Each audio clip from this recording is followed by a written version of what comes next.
Assalamualaikum warahmatullahi wabarakatuh. Berjumpa lagi dengan saya dalam perkuliahan ilmu kaligrafi. Pada kesempatan kali ini saya akan menjelaskan, memaparkan tentang sejarah tulisan Arab. Ini penting saya utarakan supaya kalian tahu pertama kali tulisan Arab itu seperti apa, biar nanti tidak ada yang salah paham. Baik, sebelum saya lanjutkan, marilah kita buka dulu pertemuan kali ini dengan membaca Ummul Quran. Semoga Allah senantiasa memudahkan segala urusan kita, memperlancar segala perkara kita, selalu diberi kesehatan dan pertolongan Allah, dijauhkan dari segala mara bahaya. Ala hadhihi niyah wa ala kulli niyatis shalihah li ridha illah bi syafati rasulillah syai'un lillahi wa lana wa la wa lahumul fatihah. A'udzu billahi minasyaitonir rajim. Bismillahirrahmanirrahim. Alhamdulillahi rabbil alamin. Ar-Rahmanir Rahim. Maliki yaumiddin. Iyyaka na'budu wa iyyaka nasta'in. Ihdinas siratal mustaqim. Siratal ladzina an'amta 'alaihim ghairil maghdubi 'alaihim waladdallin.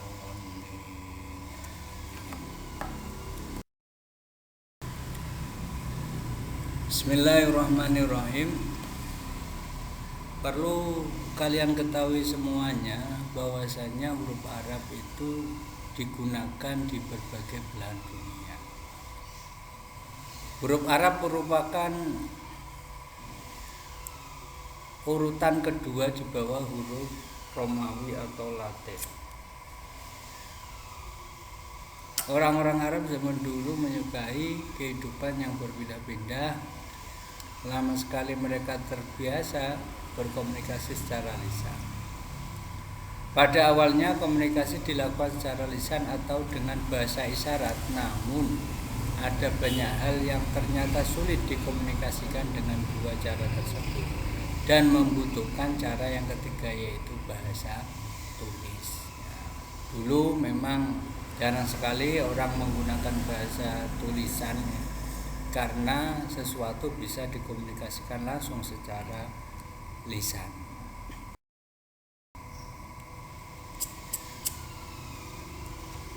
Sejarah munculnya tanda huruf.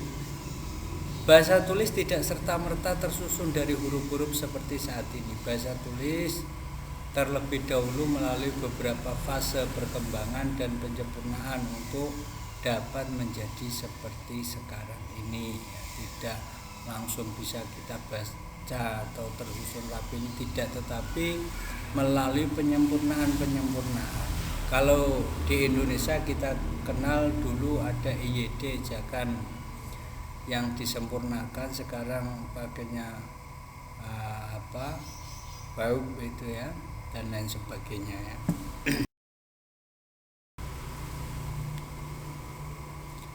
Ini fase pertama dikenal dengan as-sauri az-zati, mendeskripsikan suatu peristiwa melalui gambar itu sendiri ya. Ketika mungkin ada gunung meletus ya, digambar dengan gambaran seperti itu. Ada banjir ya, digambar, makanya disebut as-sauri az-zati. Ini fase pertama, ini bahasa tulisan pertama. Makanya kalau kalian pernah melihat film-film Mesir kuno gitu ya, itu banyak gambaran-gambaran yang di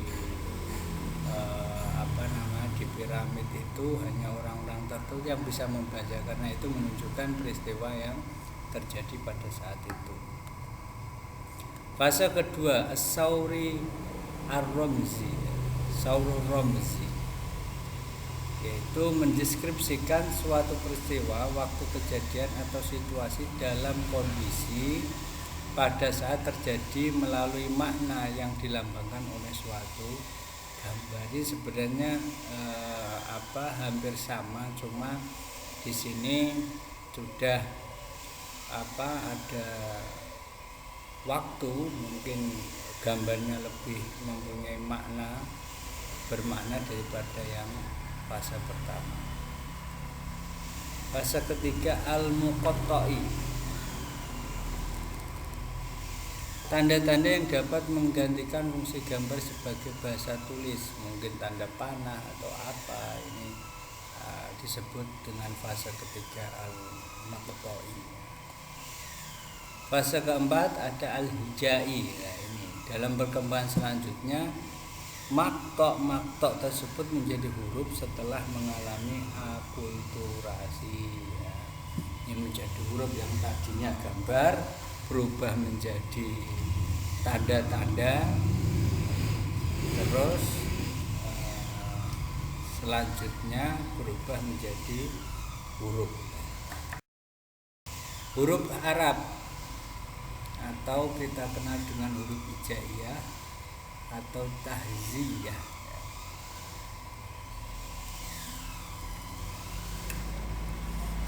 Hijaiyah atau hajja ini berarti mengeja, menghitung huruf, membaca huruf demi huruf.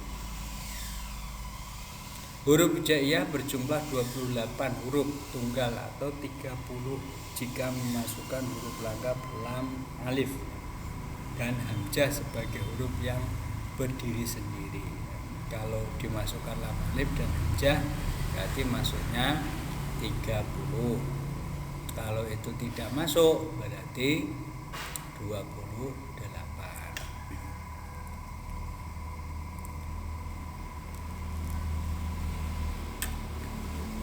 Orang yang pertama kali menyusun huruf hijaiyah secara berurutan mulai dari alif sampai ya adalah Nasr bin Asim al-Laythi.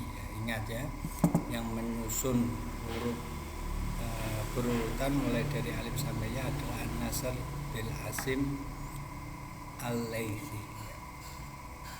Cara menulis huruf Arab berbeda dengan huruf Latin. Kalau huruf Latin dari kiri ke kanan, maka huruf Arab ditulis dari kanan ke kiri. Inilah bedanya. Ingat, Quran itu berbahasa Arab, tetapi tidak semua tulisan Arab itu Al-Quran, ya, supaya kalian paham. Nanti sedikit-sedikit Arab ini Al-Quran, ini dipakai dan lain sebagainya, ini enggak pelecehan Al-Quran. Kita harus paham betul ya, Al-Quran berbahasa Arab, tetapi tidak semua Arab, tidak semua tulisan Arab itu Pertumbuhan dan perkembangan huruf hijaiyah. Menurut penelitian para sejarawan, tulisan Arab yang digunakan seperti sekarang ini berasal dari tulisan Mesir kuno, hieroglif. Ya.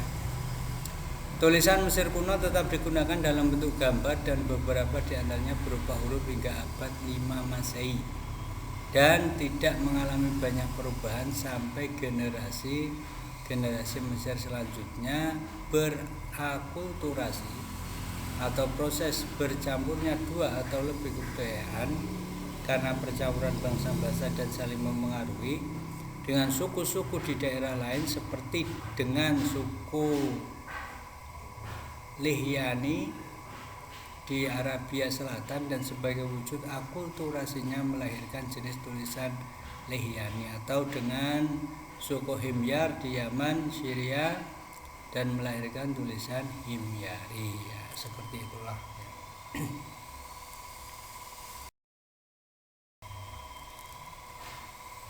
Ciri tulisan pada waktu itu adalah huruf ditulis dengan bentuk lambang yang terpisah-pisah.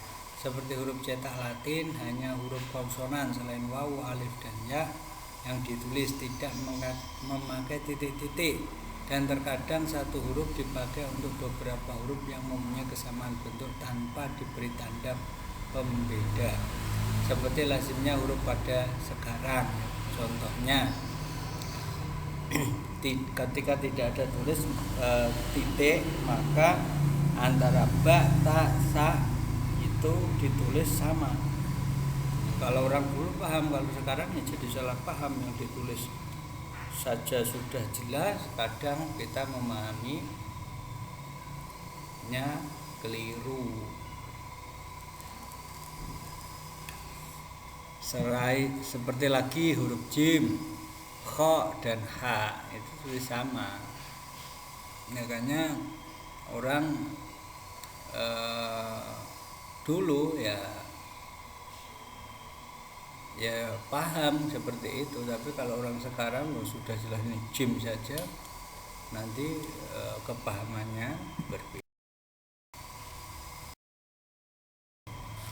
Diperkirakan sebelum kedatangan Islam, orang-orang Hijaz telah belajar bahasa tulis di Syria pada suku Himyar, dan Irak pada suku Hiroh dan Anbar. Hal ini dikarenakan hubungan dagang yang terjalin di antara mereka, sehingga melahirkan tokoh-tokoh yang dikenal mempunyai keahlian baca tulis Arab seperti Bishri bin Abdul Malik Al-Kindi, dikenal dengan Al-Kindi, yang bersahabat dengan Harb bin Umayyan yang mempunyai keahlian sama, yang kemudian menikah dengan keturunan Umayyah dan mulai mengajarkan baca tulis kepada pemuda-pemuda Quraisy. Seperti itu ya. Model tulisan yang dipakai para sahabat Nabi dan orang-orang Arab pada masa itu adalah tulisan Hijazi, yaitu bentuk tulisan yang merupakan penyempurnaan dari rentetan pertumbuhan dan perkembangan tulisan Arab dalam proses mencari bentuk kesempurnaan huruf yang memenuhi kebutuhan bangsa.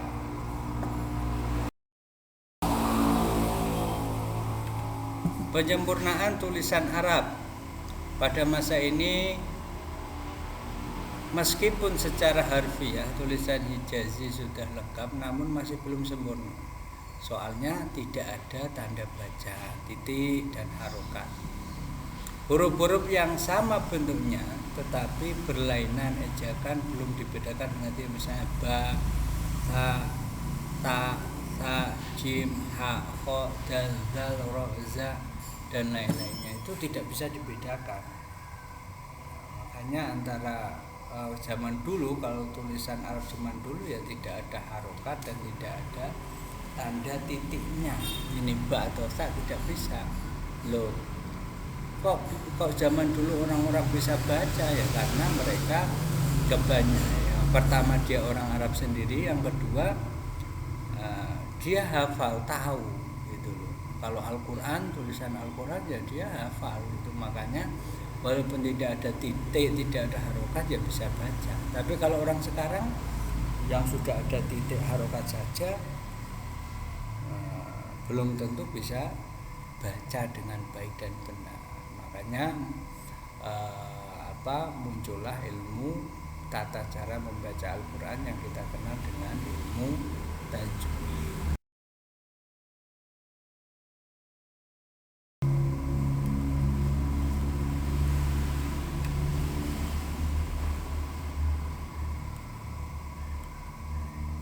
Ini ya, tahapan-tahapan tulisan Arab. Yang pertama, menciptakan syakal atau harokat. Pada awal abad ke-7 Masehi, awal Daulah Umayyah, Ziyad bin Abi Sufyan meminta kepada seorang ahli bahasa yang kita kenal dengan nama Abu Aswad Ad-Duhali untuk menciptakan syakal, tanda baca atau harokat, untuk mempermudah membaca Al-Quran dan meminimalisir kesalahan baca. Tanda baca yang diciptakan berupa titik-titik, ya, ini yang supaya tidak salah. Titik satu di sebelah kiri huruf berarti dhammah, seperti tulisan toh maka dibaca tu gitu ya. Titik satu tepat di atas huruf berarti fathah. Nah, titik satu tepat di bawah huruf seperti kasroh. I, bila titik didobelkan dua titik maka fungsinya menjadi tanwin, pun, an, in.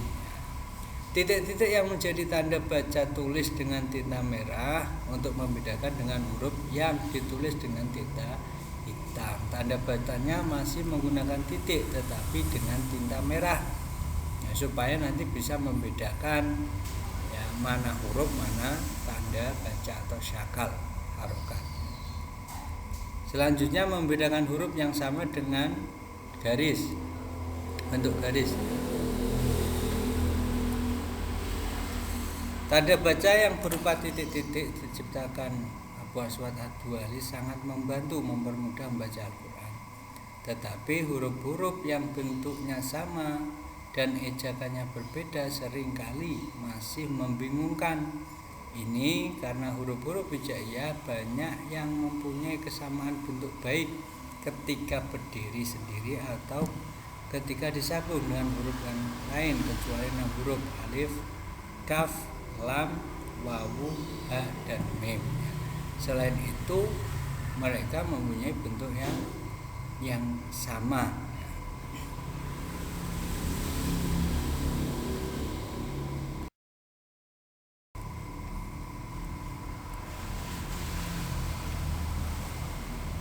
Membedakan huruf yang sama bentuk dengan garis ya.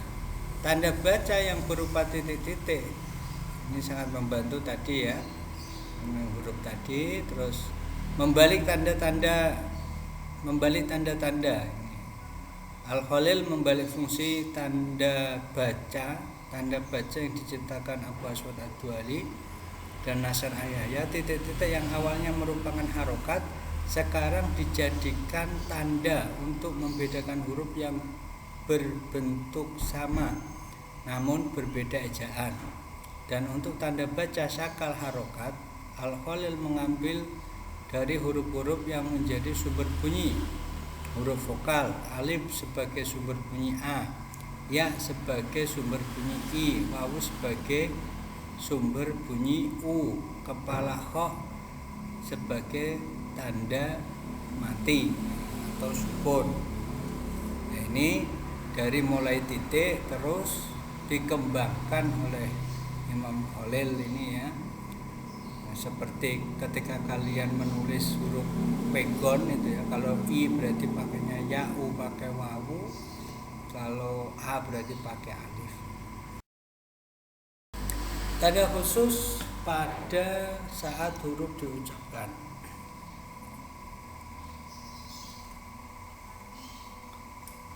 Tanda pengganti hamzah pada masa permulaan Islam, masyarakat Islam pada masa itu hanya mengenal alif sebagai bentuk hamzah. Bahkan Mushaf Utsmani juga melambangkan hamzah dengan alif. Penduduk Hijaz hanya mengenal hamzah jika berada di awal kalimat. Namun ketika hamzah itu berada di tengah atau di akhir, mereka mengganti hamzah tersebut dengan huruf yang sesuai dengan harokat yang paling kuat. Secara berurutan dari sisi kekuatan harokat adalah kasroh, selanjutnya dhammah dan fathah.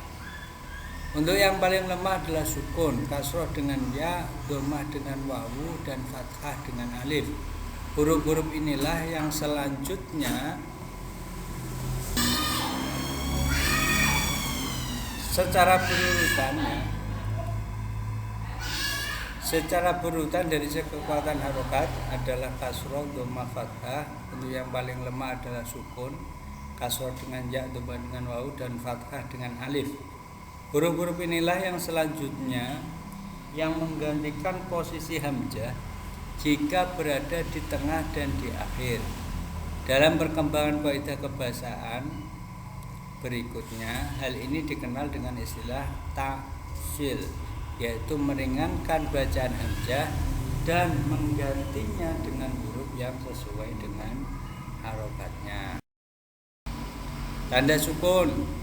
Sukun bukanlah harokat, sebaliknya sukun menunjukkan tidak adanya harokat. Karena itu ketika suatu huruf menerima sukun yang menjadi ringan bacaannya.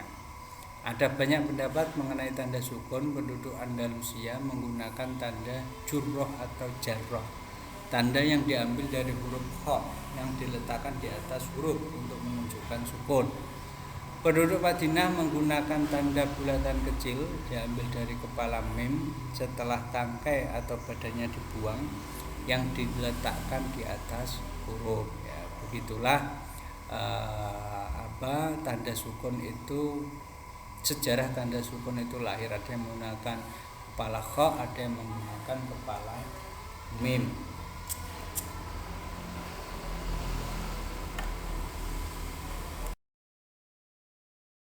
Tanda tasdid. Tulisan-tulisan Arab pada mulanya tidak menggunakan tanda khusus untuk huruf yang ditasdid atau bersuara ganda, dan ditulis hanya dengan satu huruf seperti huruf-huruf lain yang tidak bersuara ganda, sehingga muncul prasangka bahwa huruf yang bersuara ganda memang cuma satu huruf. Karena itu akhirnya disepakati untuk membuat tanda khusus bagi huruf yang bersuara ganda. Ada dua tanda khusus yang digunakan, yaitu shin, diambil dari kata syadid. Tanda ini dibuat oleh Khalil bin Ahmad, ya, Imam Khalil, yang beliau adalah gurunya Imam Sibawayh yang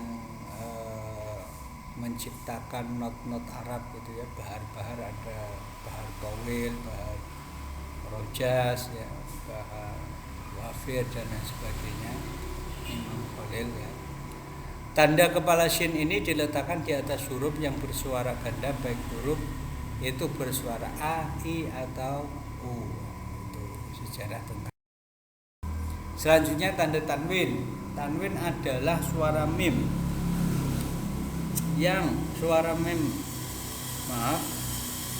tanwin adalah suara non mati yang berada di akhir isim yang menerima tanwin munsyarif. Isim yang tidak dimasuki alif lam dan isim yang tidak dimudhofkan, maka tanwin tersebut, ya, tanwin itu berada di akhir, tetapi tidak ketika huruf itu ada al atau dimudhofkan, ya. Karena antara tanwin dengan alif lam tidak bisa berkumpul. Kalau ada al berarti tidak ada tanwin, kalau ada tanwin berarti tidak boleh ada a. Itu kalau kalian pengen lebih tahu tentang masalah tanwin dan al, bisa mempelajari lagi permulaan ilmu nahwu. Itu dibahas tentang ma'rifatul isim, ya, tanda-tanda isim. Para penulis mushaf tidak melambangkan tanwin dengan nun. Mereka juga tidak meletakkan tanda apapun untuk menunjukkan adanya tanwin, baik ketika rofa atau jar, hanya ketika nasab saja.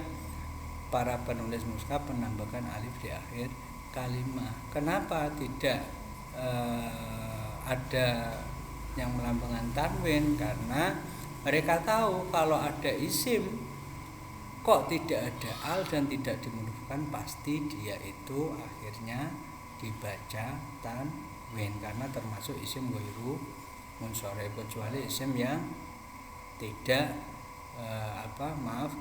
termasuk isim yang munsharif, kecuali isim yang ghairu munsharif itu tidak boleh ditanwin, ya.